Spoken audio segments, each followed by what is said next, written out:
Good morning. ഇന്ന് നമ്മൾ home science ആണ് എടുക്കാൻ പോണത്. ഹോം സയൻസിൽ എ മോഡ്യൂളിൽ ലാസ്റ്റ് ചാപ്റ്റർ അസ്തെറ്റിക്സ് അറ്റ് ഹോം, വീടിനെ മോടി പിടിപ്പിക്കൽ, അസ്തെറ്റിക്സ് അറ്റ് ഹോം. അപ്പോൾ ഇനി വരുന്ന ചാപ്റ്റേഴ്സൊക്കെ നമുക്ക് ഇങ്ങനെ ഒരുപാട് എടുത്ത് പഠിക്കാനായിട്ട് ഒന്നുമില്ല. അപ്പോൾ അതെങ്ങനെ ചെയ്യണം, ഇതെങ്ങനെ ചെയ്യണം എന്നൊക്കെ വെറുതെ നമുക്ക് അറിയാവുന്ന കാര്യങ്ങൾ ഇങ്ങനെ ഒരു പോയിന്റ് വൈസിൽ അവർ എഴുതി വെച്ചിരിക്കുന്നതാണ്. അപ്പോൾ ഞാനതിങ്ങനെ നിങ്ങൾക്ക് വായിച്ച് പറഞ്ഞു തരാം. അപ്പോൾ നിങ്ങളും അതുപോലെ ഒന്ന് വായിച്ച് പഠിക്കുക. ഒന്നോ രണ്ടോ പ്രാവശ്യം വായിച്ച് കഴിഞ്ഞാൽ നിങ്ങൾക്ക് മനസ്സിലാവുന്നതാണ്. കാരണം നമ്മളതെപ്പോഴും ചെയ്യുന്ന കാര്യങ്ങളാണ്. അപ്പോൾ എങ്ങനെയൊക്കെ വീടിനെ മോടി പിടിപ്പിക്കുക, എന്തിനാണ് വീട് നമ്മൾ ഭംഗിയായിട്ട് സൂക്ഷിക്കേണ്ടത്, എന്താണ് അതിൻ്റെ ആവശ്യകത, importance to keep our home well arranged. നമ്മുടെ വീട് വൃത്തിയായും ഭംഗിയായും സൂക്ഷിക്കേണ്ടതിൻ്റെ ആവശ്യകത എന്താണ്. നമ്മുടെ വീട് വൃത്തിയുള്ളതും മനോഹരവും അടുക്കും ചിട്ടയോടും കൂടി ഒരുക്കിയിട്ടുള്ളതായിരിക്കണം. കാരണം നമുക്ക് സന്തോഷത്തോടെയും സമാധാനത്തോടെയും സംതൃപ്തിയോടെയും കഴിയുവാനുള്ള ഇടമാണ് നമ്മുടെ വീട്. അപ്പോൾ ഇതൊക്കെ കിട്ടണമെങ്കിൽ എന്ത് വേണം? ഒരു നല്ല അറ്റ്മോസ്ഫിയർ വേണം. അതിന് നമ്മൾ വീട് വൃത്തിയായും മോടിയായും സൂക്ഷിച്ച് കൊണ്ടു നടക്കണം. ഇനി വീട്ടുപകരണങ്ങളും അതുപോലെ തന്നെ അലങ്കാര വസ്തുക്കളൊക്കെ ഒരുക്കുമ്പോൾ നമ്മൾ എന്തൊക്കെ കാര്യങ്ങൾ ശ്രദ്ധിക്കണം? അതായത് The point should be kept in mind while arranging accessories. വീടിൻ്റെ ഉള്ളിൽ നമ്മൾ അക്സസറീസ് ഒരുക്കി വയ്ക്കുമ്പോൾ നമ്മൾ എന്തൊക്കെ കാര്യങ്ങൾ ശ്രദ്ധിക്കണം?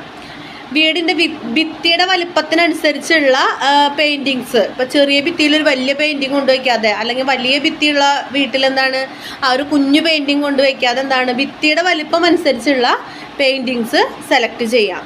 സ്പോട്ട് ലൈറ്റുകൾ ചിത്രത്തിലേക്ക് നേരിട്ട് പതിക്കുന്ന രീതിയിലാവുന്നതാണ്. ചിത്രങ്ങൾ ഭിത്തിയിൽ ഇങ്ങനെ ചെരിച്ചൊന്നും വയ്ക്കണം, വളരെ നേരെ ഭംഗിയായിട്ട് വയ്ക്കുക. മുറിയിലെ കളറുകളുമായി യോജിക്കുന്ന ലൈറ്റ് വേണം നമ്മൾ യൂസ് ചെയ്യാനായിട്ട്. ഇതിൽ ഒരേ ഗ്രൂപ്പിലുള്ള സാധനങ്ങൾ, തടി കൊണ്ടുള്ള ഫർണിച്ചേഴ്സ് ആണെങ്കിൽ എല്ലാം തടി കൊണ്ട്, ഇനി മെറ്റൽസ് കൊണ്ടാണെങ്കിൽ മെറ്റൽസ് കൊണ്ട്, അങ്ങനെ ഒരേ ഗ്രൂപ്പിലുള്ള സാധനങ്ങൾ ഉപയോഗിക്കാം.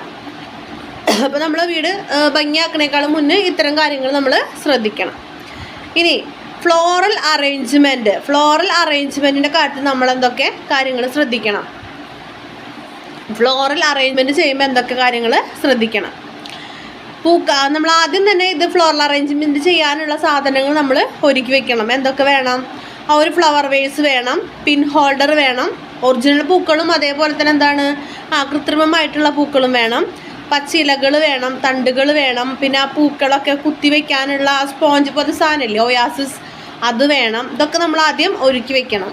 പൂക്കൾ വയ്ക്കുന്നതിനുള്ള വേസ് പല കളറുകളും പല മെറ്റീരിയലും ഉണ്ട്. മുറിക്ക് ചേരുന്ന കളറിലുള്ള ഫ്ലവർ വേസ് നമ്മൾ സെലക്ട് ചെയ്യാം. അതേപോലെ മുറിക്ക് ചേരുന്ന കളറിലുള്ള പൂക്കളും നമ്മൾ സെലക്ട് ചെയ്യാം. പുഷ്പാലങ്കാരത്തിന് പല വലിപ്പത്തിലുള്ള പൂക്കൾ ഉപയോഗിക്കാം. പൂക്കളുടെ എണ്ണം 1, 3, 5 എന്ന ക്രമത്തിൽ, അത് ഓഡ് നമ്പേഴ്സ് പൂക്കൾ എടുക്കുന്നതായിരിക്കും എപ്പോഴും നല്ലത്. കൃത്രിമ പൂക്കളോടൊപ്പം പച്ച ഇലകൾ കൂടി വെച്ചാൽ സ്വാഭാവികത തോന്നുന്നതാണ്. ഒരു നാച്ചുറൽ ലുക്ക് തോന്നാനായിട്ട് എന്താണ് ആർട്ടിഫിഷ്യൽ ആയിട്ടുള്ള ഫ്ലവേഴ്സിൻ്റെ കൂടെ പച്ചിലകളും കൂടെ ഒന്ന് വെക്കുമ്പോൾ എന്താണ് അതൊരു ഒറിജിനാലിറ്റി നമുക്ക് അവിടെ തോന്നും. പിൻ ഹോൾഡേഴ്സ് ഇനി പൂക്കളുടെയും ഇലയുടെയും തണ്ടുകൾ താങ്ങി നിർത്തുന്നതിന് നമുക്ക് പിൻ ഹോൾഡേഴ്സ് യൂസ് ചെയ്യാം. ഒയാസിസ്, അതിൽ കുറച്ച് വെള്ളം കൂടെ വെക്കുകയാണെങ്കിൽ എന്താണ് സ്പോഞ്ച് പോലത്തെ ആണല്ലോ, അപ്പോൾ അതിൽ കുറച്ച് ജലാംശം കൂടെ വെക്കുകയാണെങ്കിൽ പൂക്കൾ വാടാതിരിക്കും. മരത്തിൻ്റെ വേരുകൾ വളഞ്ഞ ശിഖരങ്ങളിൽ നിന്നുള്ള ചുള്ളിക്കമ്പുകൾ, ഇതൊക്കെ എന്താണ് സ്വാഭാവികത നൽകാനായിട്ട് സഹായിക്കും. പൂക്കളുടെ കൂടെ ഇലകളും വെച്ച് അതുപോലെ ഫ്ലവർ വേസിലെ സ്ഥലം ഫില്ല് ചെയ്യാം. വെറുതെ കൊഴിഞ്ഞെടുക്കാതെല്ലാം വെച്ച് ഫില്ല് ചെയ്യാം. പടർന്നു വളർന്ന ചില ഇലകളും നമുക്ക് ഫ്ലവർ വേസിൽ ഉപയോഗിക്കാവുന്നതാണ്. അപ്പം ഇങ്ങനെയുള്ള കാര്യങ്ങളൊക്കെ നമുക്ക് ഫ്ലവർ മാനേജ്മെൻറ്റിൻ്റെ കാര്യത്തിൽ നോക്കാവുന്നതാണ്. ഇനി ഫ്ലവർ മാനേജ്മെൻറ്റിനുള്ള ടിപ്സ്, എന്തൊക്കെ എളുപ്പ വഴികളാണുള്ളതെന്നാണ് നോക്കുന്നത്. വേറൊരു കണ്ടെയ്നർ എടുത്തിട്ട് അതിലെന്ത് ചെയ്യുക? ഈ പിൻ ഹോൾഡർ വയ്ക്കുക. പിൻ ഹോൾഡർ മൂടക്കത്തക്ക വിധം പിൻ ഹോൾഡറിന് ഫുള്ള് വെള്ളം ഒഴിക്കുക, അല്ലെങ്കിൽ ആ സ്പോഞ്ച് ഉണ്ടല്ലോ ഒയാസിസ്, അതിൽ വെള്ളം ഒഴിച്ചിട്ട് അതിൽ ഇതൊക്കെ വയ്ക്കുക. അപ്പം എന്താ വെച്ചാൽ വാടാതിരിക്കും. പുഷ്പാലങ്കാരത്തിന് ഏത് ഷേപ്പ് വേണമെന്ന് നമ്മൾ തീരുമാനിക്കും. ത്രികോണം വേണോ അല്ലെങ്കിൽ ചതുരം വേണോ ഓവൽ വേണോ എന്നൊക്കെ നമ്മൾ സെലക്ട് ചെയ്യും. നമ്മുടെ ഈ റൂമിനൊക്കെ അനുസരിച്ച് എന്താണോ സ്യൂട്ടബിൾ ആവണോ അത് നമ്മൾ സെലക്ട് ചെയ്യാം. ഒരേ കളറുള്ള 5 പൂവുകൾ പല വലിപ്പത്തിലുള്ളത് എടുക്കുന്നതാണ് എപ്പോഴും നല്ലത്. എപ്പോഴും ഓഡ് നമ്പറാണ് നമ്മൾ എണ്ണം എടുക്കേണ്ടത്. അപ്പം അതാണ് കുറച്ചും കൂടി നന്നായിരിക്കുക. അതിരാവിലെ പൂക്കൾ വിരിയുന്നതിന് മുന്നേ നമ്മൾ പറിച്ചെടുക്കണം. പറിക്കുമ്പോൾ എന്ന് വെച്ചാൽ വെള്ളത്തിൽ വെച്ചിട്ട് അതിനെ മുറിക്കണം. അപ്പോൾ ഒക്കെ അത് വാടാതിരിക്കും. വാടാതല്ല, തണ്ട് അങ്ങനെ വെള്ളത്തിൽ വെച്ച് മുറിക്കുമ്പോൾ ആ ഫ്രഷ്നെസ് ആ തണ്ടുമ്പോൾ ഉണ്ടാവും. പുറത്ത് വയ്ക്കാൻ വേണം അതിങ്ങനെ അതിന് തുമ്പൊക്കെ ഇങ്ങനെ ചുരുങ്ങി ഇതുപോലെ ഇരിക്കും. പല നീളത്തിൽ പൂക്കളുടെ തണ്ടുകൾ മുറിക്കുക. അപ്പോഴാണ് അത് ചിലത് പൊങ്ങിയും താഴ്ന്നും അങ്ങനെ നിൽക്കുള്ളൂ.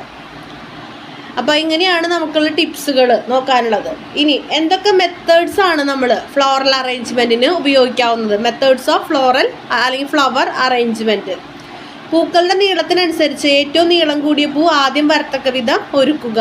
ഏറ്റവും വലുത് മുകളിൽ വയ്ക്കുക, പിന്നെ അങ്ങനെ വയ്ക്കുക.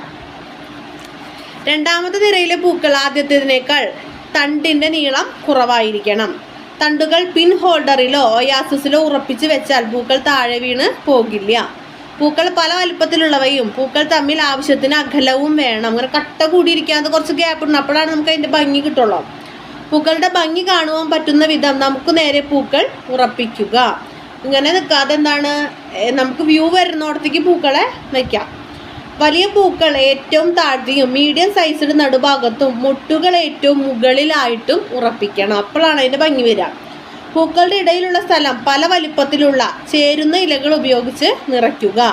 പിൻ ഹോൾഡർ അല്ലെങ്കിൽ ഒയാസിസ് മുതലായവ ഇലകൾ ഉപയോഗിച്ചോ അല്ലെങ്കിൽ കല്ലുകൾ ഉപയോഗിച്ചൊക്കെ മറയ്ക്കാവുന്നതാണ്.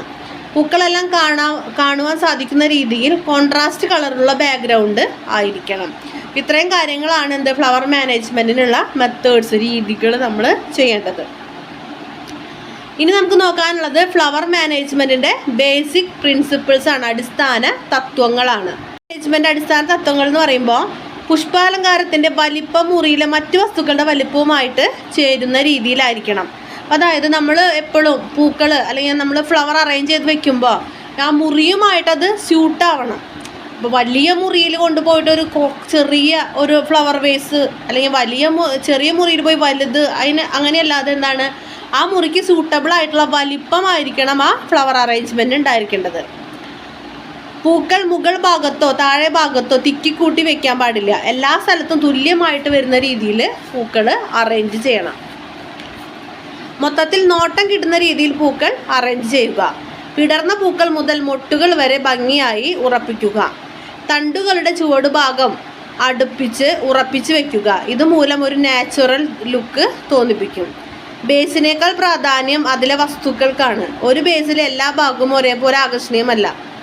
അപ്പോൾ മെയിനായിട്ട് ഫ്ലവർ ബേസിനല്ല പ്രാധാന്യമായിരിക്കുന്ന സാധനങ്ങൾക്കാണ്. അപ്പോൾ ആ പൂക്കൾ അതേപോലെ തന്നെ അത് നിറയ്ക്കുന്നത് നല്ല വെള്ളാരം പോലെയുള്ള കല്ലുകൾ അല്ലെങ്കിൽ നമ്മളതിന് കളറടിച്ച കല്ലുകൾ അതൊക്കെ വെച്ചിട്ട് ബേസിൻ മറയ്ക്കുകയോ ഒക്കെ നമുക്ക് ചെയ്യാവുന്നതാണ്. ബേസിലെ കമ്പുകൾക്കനുസരിച്ച് പൂക്കൾ വയ്ക്കുക. പൂക്കൾ തമ്മിൽ കുറച്ച് അകലം കൊടുക്കുക.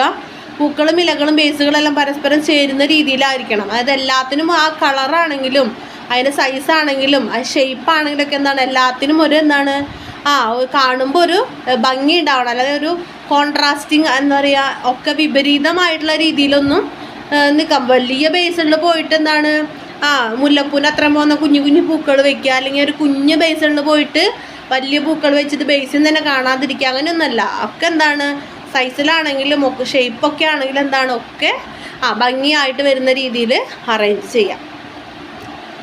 അപ്പോൾ ഇതൊക്കെയാണ് നമുക്ക് ഫ്ലവർ അറേഞ്ച്മെൻറ്റിൽ ശ്രദ്ധിക്കാനുള്ള കാര്യങ്ങൾ. ഇതൊക്കെ എന്താണെന്നുള്ളത് ഇങ്ങനെ വായിച്ച് പഠിക്കുക. എല്ലാത്തിൻ്റെയും പോയിൻറ്റ്സൊക്കെ ഏകദേശം ഒരുപോലെ തന്നെയാണ്. പ്രിൻസിപ്പിൾ ചോദിച്ചാലും എന്തൊക്കെ മെത്തേഡ്സ് ചോദിച്ചാലും ടിപ്സ് ചോദിച്ചാലും ഒക്കെ ഏകദേശമൊക്കെ ഒരുപോലെയൊക്കെ തന്നെയാണ്. അപ്പോൾ ടിപ്സിലൊക്കെയാണ് ചില വ്യത്യാസങ്ങൾ വരുന്നത്. നിങ്ങളതൊക്കെ നന്നായിട്ട് പഠിക്കാനൊന്നുമില്ല, വായിക്കാനേ ഉള്ളൂ, വായിച്ചിട്ട് എഴുതാം. ഇനി നമ്മൾ വീടുകളൊക്കെ അലങ്കരിക്കുക. അപ്പോൾ ചില നാടുകൾക്ക് ചില പ്രത്യേകതകളുണ്ട് അല്ലേ. ഇപ്പോൾ അല്ലെങ്കിൽ ചില സമുദായങ്ങളിൽ ഒക്കെ പ്രത്യേകതകളുണ്ട്. കോലം വരയ്ക്കുക, രംഗോലി ഇടുക, അങ്ങനെയുള്ള ചില പ്രത്യേകതകളൊക്കെ ഉണ്ട്. അപ്പോൾ അങ്ങനെയുള്ള രണ്ട് കാര്യങ്ങളാണ് അൽപ്പാന അല്ലെങ്കിൽ രംഗോലി. അതെന്താ നോക്കാം. ഇത് പരമ്പരാഗതമായ ഒരു ഫ്ലോർ ഡെക്കറേഷനാണ്. ഫ്ലോറിന് നിലത്ത് പൂക്കൾ ഉപയോഗിച്ചുകൊണ്ടോ കളറുള്ള പൊടികൾ ഉപയോഗിച്ചോ തറയിൽ ഡെക്കറേഷൻ ചെയ്യാവുന്നതാണ്. പൊടികളൊക്കെ ഉപയോഗിച്ചിട്ട് തറയിൽ ഡെക്കറേറ്റ് ചെയ്യണതിനാണ് എന്താ പറയുക, രംഗോലി എന്ന് പറയാം. ഇനി ഇതൊരുക്കുമ്പോൾ നമ്മൾ എന്തൊക്കെ കാര്യങ്ങൾ ശ്രദ്ധിക്കണം. ഡിസൈൻ 2 വരയിട്ട് വരയ്ക്കണം. കോലൊക്കെ എഴുതണ കണ്ടിട്ടില്ല, 2 വര ഇട്ടിട്ട് വരയ്ക്കണം. കളറോ മറ്റ് സാധനങ്ങളോ ഇതിലിട്ട് നിറയ്ക്കാവുന്നതാണ്. ഓരോ കളറിന് ശേഷം കോൺട്രാസ്റ്റിംഗ് കളറ് ഉപയോഗിക്കുക. ഇതിവിടെ നമ്മൾ കണ്ണഞ്ചിപ്പിക്കുന്ന കളറുകൾ വേണം. ഫില്ല് ചെയ്യുമ്പോൾ ഒരു സ്കെയിൽ ഉപയോഗിച്ചാൽ ഔട്ട്ലൈൻ ഭംഗിയായിരിക്കും, ഇങ്ങനെ പരന്നു പോവാണ്ട്.